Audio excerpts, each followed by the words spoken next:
ഇനി തൃശൂരിലേക്ക്. മറ്റത്തൂരിന് പിന്നാലെ പാറളം പഞ്ചായത്തിലും ബി ജെ പിക്ക് കോൺഗ്രസ് സഹായം ലഭിച്ചതായി ആരോപണം ഉയരുന്നു. പ്രസിഡന്റ് തെരഞ്ഞെടുപ്പിൽ യു ഡി എഫിന്റെ വനിതാ നേതാവ് മനഃപൂർവ്വം വോട്ട് അസാധുവാക്കിയെന്നാണ് ഇപ്പോൾ ഉയരുന്ന ആരോപണം. ഇതോടെ ബി ജെ പി പാറളം പഞ്ചായത്തിൽ പ്രസിഡന്റ് സ്ഥാനത്തേക്ക് വിജയിച്ചതെന്നും CPIM ആരോപണം. എവിടെയാണോ കോൺഗ്രസ് ജയിക്കാൻ സാധ്യതയില്ലാത്തത് അവിടെ BJP സപ്പോർട്ട് ചെയ്തു. ഏത് വാർഡിലാണോ BJP ജയിക്കാൻ സാധ്യതയില്ലാത്തത് അവിടെ കോൺഗ്രസ് സപ്പോർട്ട് ചെയ്തു. അങ്ങനെ ഒരു അവിശുദ്ധ കൂട്ടുകെട്ട് ഈ പാർല ഗ്രാമപഞ്ചായത്തിൽ കഴിഞ്ഞൊരു മാസക്കാലമായിട്ട് നടക്കുകയാണ്. മതനിരപേക്ഷതയ്ക്ക് കടക്കൽ കത്തിവെക്കുന്ന പോലെ കോൺഗ്രസും BJPയും കൂടി ഒരു അവിശുദ്ധ കൂട്ടുകെട്ട് ഈ പാർല ഗ്രാമപഞ്ചായത്തിൽ രൂപപ്പെട്ടിരിക്കുകയാണ്. അതിൻ്റെ പ്രതിഫലനമാണ് പഞ്ചായത്ത് പ്രസിഡന്റ് തെരഞ്ഞെടുപ്പിൽ BJPക്ക് 6 സീറ്റും കോൺഗ്രസിന് 5 സീറ്റും നേടാനായത്.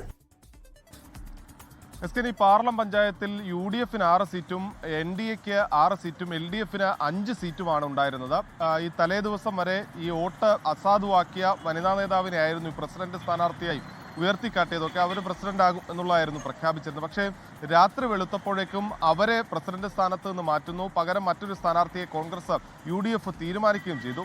ഇതിലുള്ള അതൃപ്തിയിലാണ് ഇവർ ബോധപൂർവം ഈ വോട്ട് അസാധുവാക്കിക്കൊണ്ട് BJPയുടെ പ്രസിഡന്റ് സ്ഥാനാർത്ഥിക്ക് ജയിക്കുന്നതിനുള്ള സഹായം ചെയ്തു കൊടുത്ത് റിട്ടേണിംഗ് ഓഫീസർ കൃത്യമായ മാനദണ്ഡങ്ങൾ നൽകിയിരുന്നു. ഈ വോട്ടിന് നേരെ മാർക്ക് ചെയ്യണം, അത് കഴിഞ്ഞ് ആ സ്ലിപ്പിന് പുറകിൽ പേരെഴുതി ഒപ്പിടണം എന്നുള്ളതാണ് ചട്ടം. ചിലരൊക്കെ ചിലയിടങ്ങളിൽ പേരെഴുതാൻ മറന്നു പോകുന്നതൊക്കെ സ്വാഭാവികമാണ്. പക്ഷേ ഈ സ്ലിപ്പിൽ മാർക്ക് ചെയ്യുന്ന ഉൾപ്പെടെ അതിൽ പാലിക്കേണ്ട ഒന്നും തന്നെ പാലിച്ചില്ല എന്നുള്ളതാണ് പറയുന്നത്. അങ്ങനെയാണ് ആ വോട്ട് അസാധുവാകുന്നത്. അവിടെ ബോധപൂർവം BJPയുടെ പ്രസിഡന്റ് സ്ഥാനാർത്ഥിക്ക് ജയിക്കുന്നതിന് വേണ്ടിയുള്ള വഴി ഒരുക്കി കൊടുക്കുകയായിരുന്നു എന്നുള്ളത് വ്യക്തമാണ്. ഇതിലാണ് ഇപ്പോൾ CPM ആരോപണം കടുപ്പിക്കുന്നത്. മറ്റത്തൂരിന് പിന്നാലെ പാർലത്തും കൃത്യമായ ഒരു ധാരണയുണ്ടായിരുന്നു. ഇതിന്റെ അടിസ്ഥാനത്തിലാണ് ഈ വോട്ട് ചെയ്തത് എന്നുള്ളതാണ് ചൂണ്ടിക്കാണിക്കുന്നത്. എന്തായാലും LDFനെ സംബന്ധിച്ച് കുറെ കാലമായി അവർ ഭരിക്കുന്ന പഞ്ചായത്താണ്.